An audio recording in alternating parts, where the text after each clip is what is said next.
여러분 안녕하세요. 겨울이 가는 뒷모습과 봄이 오는 모습이 동시에 보이는 이른 봄입니다. 여기는 아프리카 최고봉인 킬리만자로 정상에 오른 기억을 되살리고 보고 싶은 마음에 우리나라 100대 명산의 하나로 일컫는 춘천 사막산 정상으로 향하는 길입니다. 이렇게 사막산을 오르며 그 높은 킬리만자로를 눈앞에 두고 설레임으로 가득했던 예전의 모습이 떠올랐습니다. 그리고 정상으로 향하면서 만난 산사의 샘터, 소나무들, 계곡속 얼음과 졸졸 소리, 거기에 등반 팀의 상호 격려 소리와 호수의 아름다움에 힘든 줄 모르고 있었습니다. 이윽고 정상에 오니 예전 킬리만자로 정상에서 환호하던 자신의 모습이 생생했습니다. 자, 그러면 함께 떠나시지요. 런던 대학에서 수학한 엠비아 박사가 그의 따님과 함께 200km나 떨어진 모로고로에서 대학의 차를 이용하여 공항으로 마중을 나와 주었네요. 사실 처음부터 킬리만자로 산을 찾은 것은 아니었고 탄자니아가 사회주의 체제에서 시장경제 체제로 전환하는 과정에서 소유 형태의 개혁이 식량 생산에 얼마나 영향을 주는지 알아보기 위함이었습니다. 나중에 세계의 토지제도와 식량이란 책을 펴내어 정부의 우수도서로 선정되기도 합니다. 때는 연말연시라 모두 휴가를 떠나기에 나는 킬리만자로로 향했습니다. 가면서 폭우로 도로와 가옥이 침수된 곳을 지나 도로변에서 구운 옥수수를 맛보기도 했습니다. 킬리만자로 산 기슭의 모시시에 도착하니 웅장한 킬리만자로가 눈에 들어왔습니다. 여기서 여행사에 들려 방한복 등과 포토 겸 가이드를 예약했지요. 마랑가 입구에서 가이드 겸 포토인 젊은 요셉을 만나 3박 4일간의 산행이 시작됩니다. 이른 아침 입구에는 자신을 포토 겸 가이드로 써달라는 사람들이 많이 모여 있더군요. 아무튼 해발 1970m부터 출발한 요셉과 나는 첫 번째 산장을 그냥 지나쳐 해발 3720m의 호론보 산장까지 가기로 하고 부지런히 걸었습니다. 도중에 비를 만나기는 했지만 초원의 핀꽃들과 무지개가 만든 환상의 볼거리에 탄성을 지르기도 했습니다. 킬리만자로를 향하는 트레커들은 나와는 달리 거의 그룹 투어였습니다. 해질 무렵 산장에 도착하니 이미 산장은 꽉 찬 상태로 스위스 공군 조종사, 일본 홍콩 둥지에서 온 사람들과 같은 오두막을 배정받았습니다. 고산인지라 약간의 어지러움증도 느꼈습니다만 산장 너머로 보이는 킬리만자로의 흰 봉우리가 손짓하고 있었습니다. 다음 날 아침 요셉이 마련해준 간단한 식사 후에 해발 4700m의 키보 산장으로 떠났습니다. 고산지대라 낮은 관목만 드물게 보일 뿐 생명체라고는 없는 듯 했지요. 드디어 키보 산장에 도착하니 고산병으로 대개 사람들이 고통스러워하며 참고 있었습니다. 스위스 공군 파이로트도 예외가 아니라며 웃기에 나 역시 마찬가지라 했지요. 이곳에서 정상 도전을 위한 조를 새로 편성했는데 나는 아시안이라 그런지 홍콩 청년 6명과 가이드 3명과 같은 조가 됐습니다. 새벽 자정쯤에 정상을 향해 출발한 우리 중에는 고산병으로 하나둘씩 정상 도전을 포기했습니다.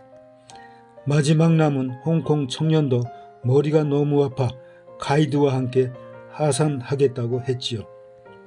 그런데 이곳의 룰은 가이드 없이는 정상에 오를 수 없다는 것이어서 만일 가이드가 그와 함께 하산한다면 자동으로 나도 포기해야 한다는 얘기에 나는 아니다, 나는 올라가고 싶다고 했더니 가이드는 올라가고 싶은 사람에게 우선권이 있다며 홍콩 청년에게 잠시 여기서 기다리면 하산하는 가이드에게 부탁하겠다고 하면서 나와 함께 다시 오르기 시작했습니다. 한참을 오르다가 무심코 누워서 하늘을 보았지요.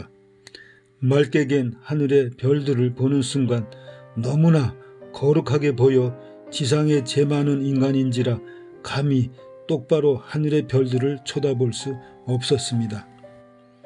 그래도 용기를 내서 다시 하늘을 보니 거룩한 별들 사이로 내가 빠져 들어가는 느낌이었습니다. 아무튼 거의 분화구 정상 가까이 오르니 인도양에서 떠오르는 태양이 구름 위에서 대지를 비추는 모습은 비할 데 없는 장관이었습니다. 인도양에서 떠오른 태양빛의 응원을 받으며 해발 5685m의 눈과 얼음으로 꽉 찬 분화구 곁에 길만스 포인트에 올라섰습니다. 거기에 이미 올라온 한국계 미국 동포라며 박수로 맞아줍니다. 만년설로 뒤덮인 정상에 올랐다는 것이 믿어지지 않을 정도로 쾌감을 느꼈습니다. 그리고 왜 이때 모든 곳에 감사한 마음이 생기던지요. 심지어 렌트한 방한모자, 장갑, 신발, 바지, 자켓 등까지 해도요. 오르기 시작했을 때의 물이 정상에서는 얼어버려 물을 마시기 쉽지 않았습니다. 우리보다 먼저 올라온 팀들은 하산하기 시작했지만 우리는 아직 조금 남은 우루피크로 가야 했습니다.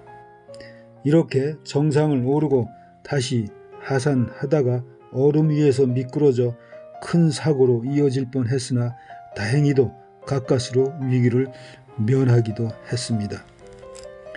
빙하지대를 벗어나니 그제서야 어머니 산으로도 불린다는 킬리만자로 곁에 5149m의 마웬지 산이 맞아주고 있었습니다.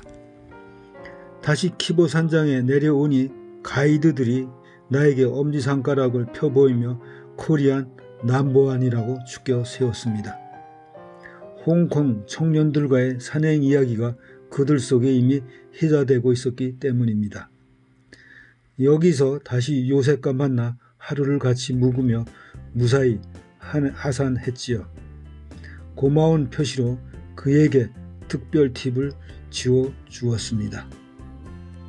이렇게 킬리만자로를 다녀온 지 20년이 지난 후인 몇 해 전 에티오피아 아디스아바바에서 남아공으로 가는 도중 조종사가 킬리만자로 곁을 지난다는 기내 방송에 얼른 카메라를 꺼내 찍기 시작했습니다.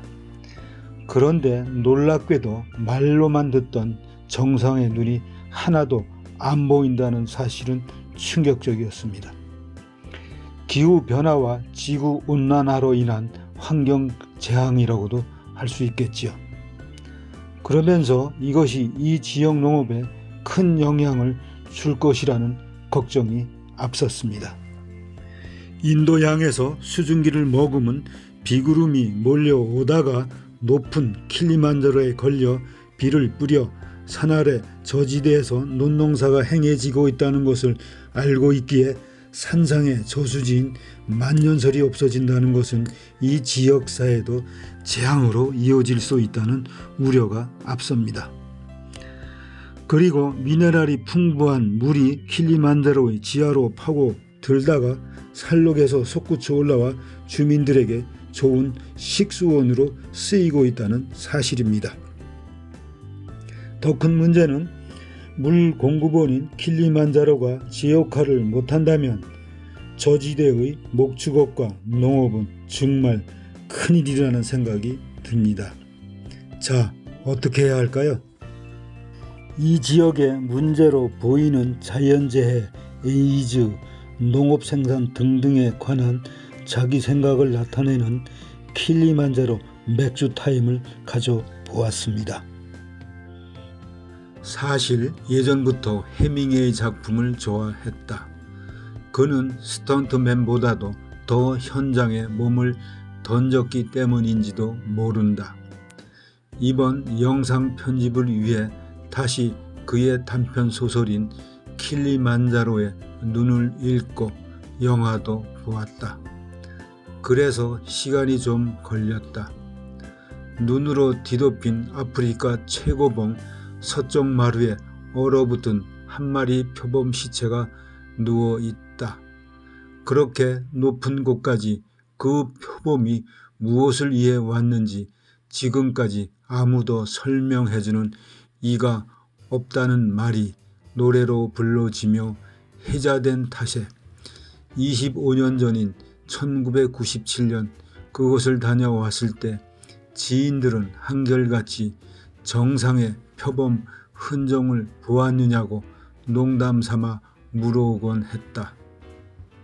그래서 정상에 오르면서 진짜 표범의 흔적이 있나 관심을 가졌었다. 그리고 어리석게도 현지 가이드한테도 물어보았다. 그들은 초원동물은 저지대에 살지 이처럼 높은 곳에는 올 이유가 하나도 없다고 잘라 말했었다. 혹시 숲이 우거진 해발 2500m 정도까지 사는 원숭이라면 모를까라고 하면서 그렇다면 해밍웨이는 왜 이런 화두를 던졌을까? 킬리만자로를 생각하면 계속 떠오르는 의문이었다. 이를 두고 이러니 저러니 해석을 하고 있으나 그 자체로 묻어두기로 했다. 그러면서도 에베레스트를 등반하다 죽은 영국 산악인 멜로디가 남긴 말이 적당하지 않을까? 산 정상이 거기 있으니까 라고. 그리고 따뜻한 잔지바르 한 리조트로 갔다. 잔지바르가 그곳에 있었으니 말이다. 여러분 잘 보셨어요? 킬리만자로를 다녀온 지는 퍽이나 오랜 세월이 흘렀습니다만 늘 그곳을 지켜보고 있었습니다. 사람들의 정상을 향한 의욕은 여전한 듯 합니다. 다만 인구 급증과 빠른 산업화와 도시화로 인한 이산화탄소 배출은 우리 지구의 미래를 어둡게 비추고 있습니다. 이것을 보면서 자연은 우리가 할 일이 무엇인지 알려주고 있는 듯 합니다. 현재 우리가 쓰고 있는 자원은 미래 세대의 것을 빌려 쓰고 있다는 것을 새삼 느끼게 해줍니다.